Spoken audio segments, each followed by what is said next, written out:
करने में ये पूरी तरह आप BLA 1 इसमें सहयोग करने का काम कीजिएगा। बिहार के जो नौजवान हैं उनको एक एक परिवार को रोजगार मिल सके, इसकी भी चर्चा। दोस्तों अभी सम्राट चौधरी जी ने, हमारे बिहार के उप मुख्यमंत्री जी ने बोला है कि हर एक परिवार में एक नौकरी देंगे, बेरोजगारी खत्म करेंगे। चलिए दोस्तों देखते हैं कि हमारे बिहार के उप मुख्यमंत्री सम्राट चौधरी जी क्या बोले नौकरी के बारे में और गरीबों की परेशानियों के बारे में। चलिए दोस्तों देखते हैं। उस गांव का विकास, उस टोले का विकास, उस सपने को भी साकार करने में ये पूरी तरह आप BLA 1 इसमें सहयोग करने का काम कीजिएगा। बिहार के जो नौजवान हैं उनको एक एक परिवार को रोजगार मिल सके, इसकी भी चर्चा सरकार करते रहेगी और इसको आगे मॉनिटरिंग करने का काम राधिका रमन जी, आदरणीय किरण सिंह जी, हमारे प्रदेश के महामंत्री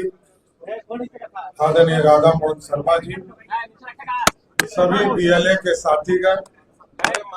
और यहाँ पर उपस्थित तमाम भारतीय जनता पार्टी के तमाम कार्यकर्ता साथियों,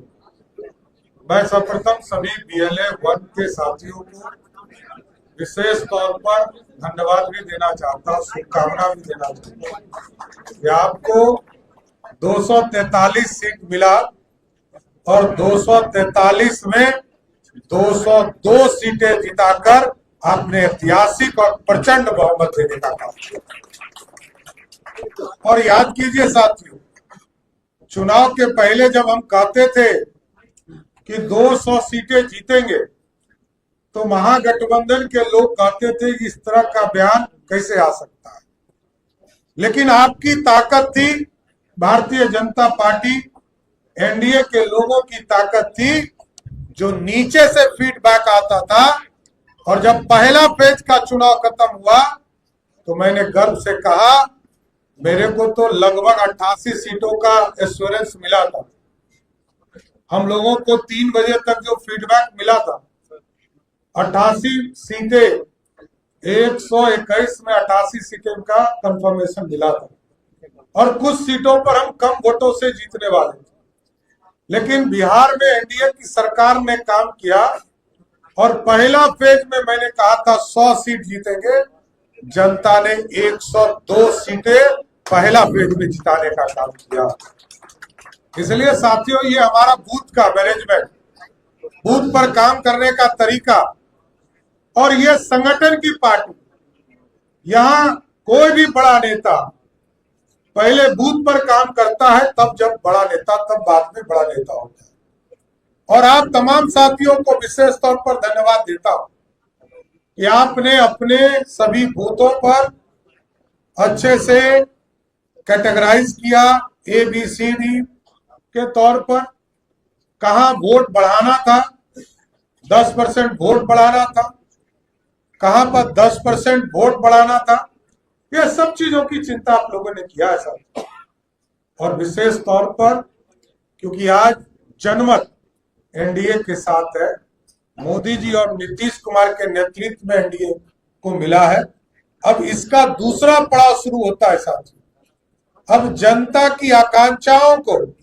पूरा करने के लिए जिस तरह अभी तक हम लोगों ने बूथ पर अपने संगठन का काम को बढ़ाया है, ये जरूर हम लोगों को करना होगा। आदरणीय अध्यक्ष जी यहाँ बैठे हैं, संगठन महामंत्री बैठे हैं, हम सभी बूथों को, जिस बूथ पर जो अधूरा सपना है, उस गांव का विकास, उस टोले का विकास, उस सपने को भी साकार करने में ये पूरी तरह आप BLA 1 इसमें सहयोग करने का काम कीजिएगा। इसलिए कि अब तो काम करना है, अगला 3 साल कोई चुनाव नहीं, लेकिन हम लगातार 5 साल काम करने वाली पार्टी है। बूथ पर लगातार जनता की आकांक्षा हो, अपने कार्यकर्ताओं को बढ़ाने का काम हो और कार्यकर्ताओं को जोड़ने का काम हो, ये तमाम अभियान हम लोग चलाते रहे। इसलिए आज BLA 1 के इस बैठक में जो आप लोगों ने इस प्रदेश के लिए सपना देखा है, विकसित बिहार, समृद्ध बिहार, और मोदी जी और नीतीश कुमार जी के नेतृत्व में कैसे और आगे बढ़े, सुशासन स्थापित हो। सुशासन के लिए भी हम काम कर रहे हैं, लेकिन इससे ज्यादा बिहार के जो नौजवान है उनको एक एक परिवार को किस तरह रोजगार मिल सके, इसकी भी चर्चा सरकार करते रहेगी और इसको आगे पहुंचाने का काम करेगी। इसलिए साथियों, मैं BLA 1 के तमाम साथियों फिर से विशेष तौर पर धन्यवाद देता हूं कि आप लोगों के मेहनत से ही आज NDA की प्रचंड बहुमत है और आपके आशीर्वाद से सरकार लगातार काम करके बिहार के विकास को आगे बढ़ाने का काम करेगी।